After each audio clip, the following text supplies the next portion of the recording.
Abu Ali ibn Sino buyuk qomusiy olim, tabib va faylasuf.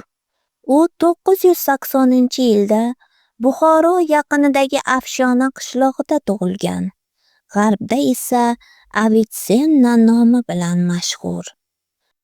Abu Ali ibn Sino rivoyat qilishlaricha, Buxoro muzofatida dunyoga dong'i ketgan mashhur hakimlarning hakimi dono ibn Sino yashar ekan. Kunlardan bir kuni amir kasalga chalinibdi. Amirni avvaliga saroy tabiblari davolabdilar. Natija bo'lmagach, ibn Sinoga murojaat qilibdilar. Ibn Sino dori darmonidan amir dardiga shifo topibdi. Amir ibn Sinodan "Nima bersam xursand bo'lasan?" deb so'rabdi. "Menga hech qanday tilla ham, suruv ot, qo'ylar ham kerak emas. Qishlog'imga bir qiroatxona qurdirib, 40 tuya kitob bersangiz bo'lgani", debdi ibn Sino. Amir bunday javobdan mamnun bo'lib, ibn Sinoning qishlog'iga qiroatxona qurdiribdi. Butun dunyoga jar soldirib, kitob yig'diribdi.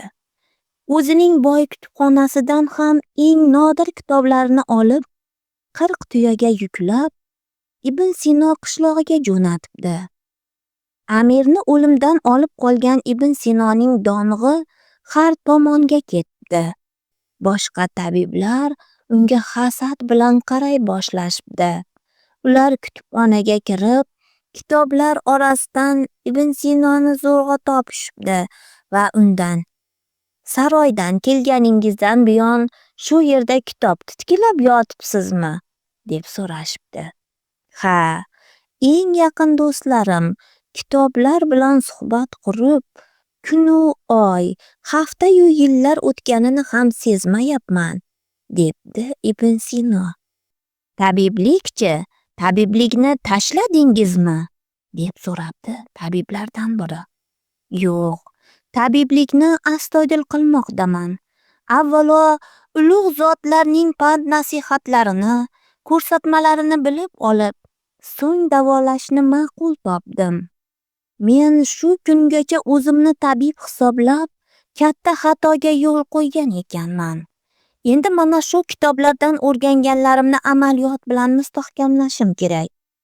Shundagina o'zimni tabib deb atashga haqli deb bilaman", debdi tabiblardan biri.